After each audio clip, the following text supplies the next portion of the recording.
J'ai un peu de mal à comprendre comment un homme comme Alexandre Astier, qui a déjà démontré son talent, sa créativité, son sens du rythme, son intelligence dans divers domaines, peut proposer un film littéralement coupé en deux, en plein milieu.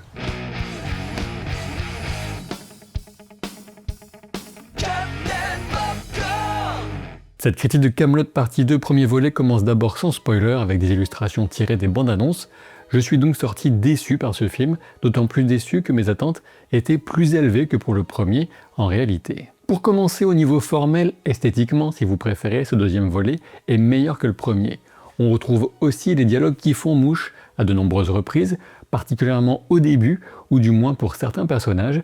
C'est sans doute là la principale qualité du film, l'écriture des dialogues, qui est la marque de fabrique d'Astier. Je suis passé un peu vite sur l'esthétique, mais oui, on a de beaux effets de lumière, une colorimétrie qui flatte des paysages naturels, qui appelle à l'aventure, ou au moins à la promenade.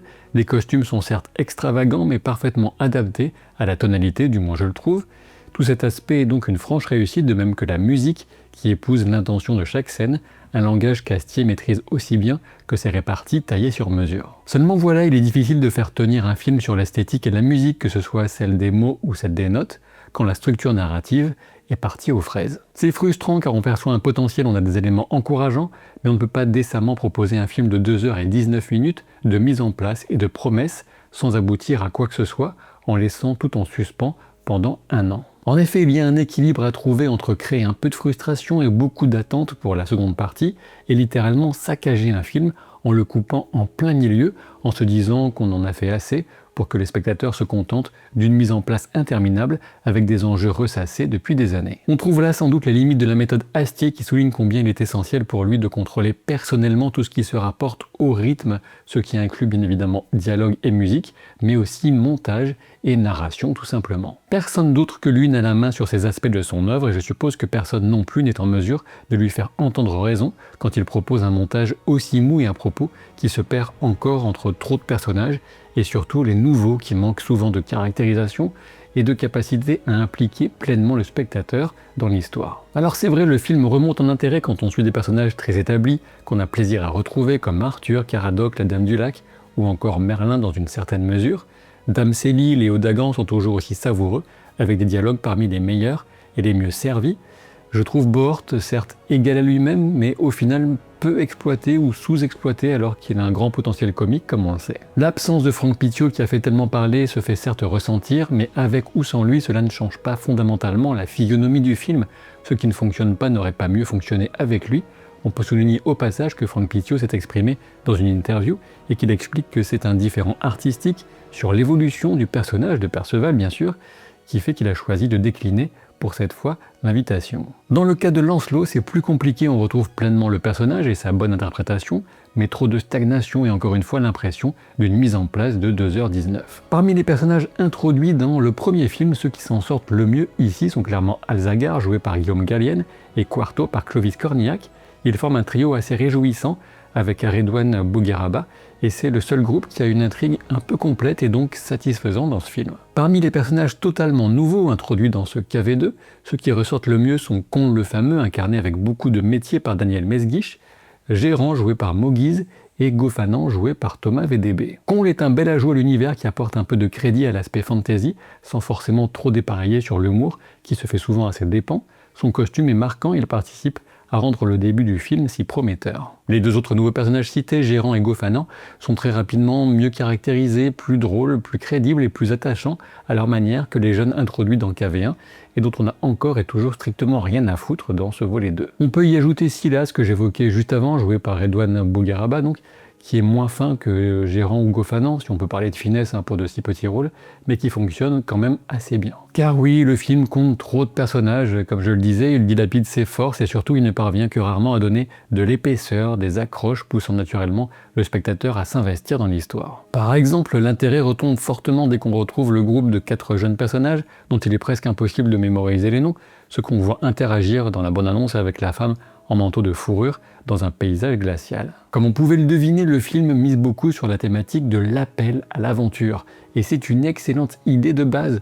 Le démarrage laisse espérer du bon avant qu'on ne prenne conscience de la nature purement introductive du film à peu de choses près. Un appel à l'aventure d'un côté, une distribution très fournie de l'autre, voilà qui implique de fréquents passages d'un groupe de personnages à l'autre, autant de promesses que de groupes pour ainsi dire, mais au final très peu de progrès de l'intrigue et encore moins de récompenses pour le spectateur. Une des meilleures scènes du film, et celle dont Astier a dit à juste titre selon moi qu'il était le plus fier, c'est celle du discours d'Arthur qui décrit ce qu'implique l'aventure pour motiver les gens à s'y lancer, avec une telle promesse à laquelle s'ajoutent des éléments magiques, forts et parfois impressionnants visuellement, comme des créatures, sans en dire trop. On ne peut pas juste ensuite se contenter d'un paix mouillé. Alors oui, peut-être que la partie 2 enverra du lourd en 2026, mais ce n'est pas au spectateur de supporter le contre-coup de la construction aussi désastreuse d'un film de 5 heures au total. Astier compare le film à l'Empire contre-attaque, dans le principe, mais ça n'a aucun sens. Et oui, cette partie n'aboutit littéralement que sur une seule petite intrigue secondaire et laisse tout le reste en plein chantier, quand elle ne désamorce pas les maigres attentes d'une éventuelle montée des enjeux, un point que j'expliquerai plus en détail dans la partie spoiler. Concernant Virginie Ledoyen, elle est prometteuse en Anna de Tintagel, mais cette première partie reste plutôt chiche de ce côté, malheureusement. On aurait envie d'en voir bien plus, mais on est frustré, là encore, et on se dit que de temps perdu à suivre des personnages dont on n'a absolument rien à carrer, plutôt que de se concentrer sur les quelques-uns qui nous intéressent. Dernier point de frustration, comme de nombreuses personnes le craignaient, alors que de mon côté j'essayais de rester ouvert et optimiste sur la question, c'est qu'on repart sur des enjeux vus et revus comme le rapport d'Arthur à la responsabilité ou encore son incapacité à passer la seconde avec Guenièvre. Ouais. C'est donc 3 pas en arrière après les 2 pas en avant du premier volet. À mon sens, il fallait accélérer tout ça et reprendre le récit avec plus de progrès établis depuis la destruction de Camelot, faute de quoi on a l'impression de faire du surplace non seulement sur l'action, mais même sur les enjeux et les motivations des personnages principaux. J'en viens maintenant à une partie spoiler que vous pouvez sauter pour arriver au bilan de cet avis en vous fiant au temps affiché à l'écran ou à la segmentation de la barre de lecture. Et je reviens donc à l'occasion manquée de faire monter un peu les enjeux et de prouver que la mort a sa place dans Camelot. Je parle ici de la quête des 3 jeunes chevaliers dont Gérant et Lucan, ceux qui se mettent en tête d'aller tuer Lancelot. L'idée de les faire arriver au moment où Lancelot a invoqué un démon majeur est excellente, la frustration n'en est que plus grande quand on n'a finalement aucune interaction, aucune confrontation, quitte à introduire le dramatique dans Camelot et à en faire de la fantasy pour de vrai. Pourquoi ne pas assumer l'affrontement et la mort de l'un des jeunes chevaliers au moins? C'est donc frustration sur frustration, aucune interaction ou presque avec le fantôme du roi Man, aucune interaction avec le démon, aucun combat, aucune idée des pouvoirs de l'arme maudite de Lancelot. Sans déconner, ce n'est pas seulement un manque de générosité, c'est vraiment un grave défaut de scénarisation. Bien sûr, la quête de la recherche d'Yvain au lion n'aboutit à rien non plus, mais on nous le dit plutôt que de nous le montrer. Quant à Trevor qui veut tuer son frère, Lucan, c'est fade et sans intérêt. Alexandre Astier décrète que son fils est un acteur, mais ce n'est pas si simple. Méléagant me semble relativement gâché lui aussi, alors qu'il reste en huis clos avec Lancelot. Il participe néanmoins à une véritable ambiance tranchée entre ces scènes aux couleurs froides et tout le reste du film, une manière appréciable de souligner la solitude du mal, sans doute. Le film insiste sur le voyage, mais ce sont autant de pérégrinations sans véritables embûches, c'est contemplatif, c'est la quête avec les pieds, ou en bateau, mais dès qu'on s'approche d'un peu trop près d'une embûche ou d'un simple événement, on passe très vite, ou encore une fois, on nous raconte au lieu de nous montrer, comme par exemple quand le groupe de Caradoc découvre qu'il existe bel et bien une ville nommée Trois-Fontaines. Plutôt que de filmer ça, cette interaction, cette avancée décisive dans leur quête, on nous montre plutôt Caradoc qui se fait bombarder par des épluchures sans véritable raison. Soit. Tout le teasing sur l'eau, les profondeurs marines fait plouf alors même que le naufrage se fait hors champ, plus ou moins, et qu'on se tape une scène post-générique qui ne vient que souligner la frustration générale avec un Arthur qui nage en grenouillère. En termes d'intrigue, on peut supposer que la Dame du Lac retrouve sa nature première car les dieux la récompensent d'avoir porté enfin leur message. Comme les dieux utilisent la menace sur Guenièvre pour faire réagir Arthur, et en constatant que cela fonctionne, on peut supposer qu'ils font de même avec Caradoc en le mettant en danger, ce qui motive Arthur à vraiment se mettre en route en personne. Je me demande s'il n'y aura pas une information importante à découvrir dans les papiers pris à Tintagel par le mercenaire Silas.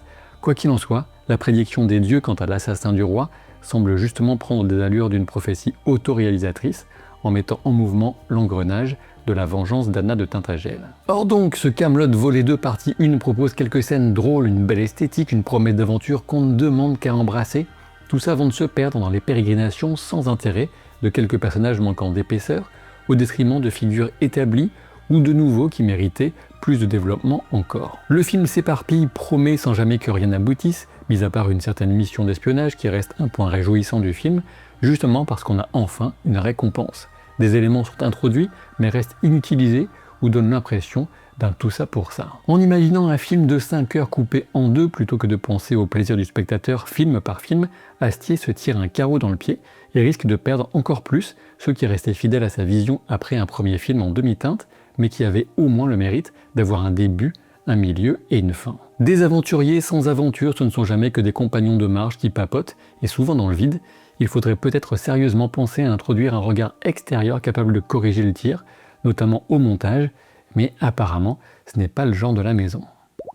Si cette vidéo vous a plu et que vous ne voulez pas que la partie 2 de ce volet 2 soit pire que la première, je vous invite à soutenir la chaîne avec des pouces, des abonnements, des commentaires, et je vous dis à très vite pour de nouvelles aventures, sachant que j'ai été un petit peu absent récemment pour des contraintes personnelles. Ça arrive. Quoi qu'il en soit, vous pouvez compter sur moi, je ne vais pas partir de sitôt. À très vite, salut.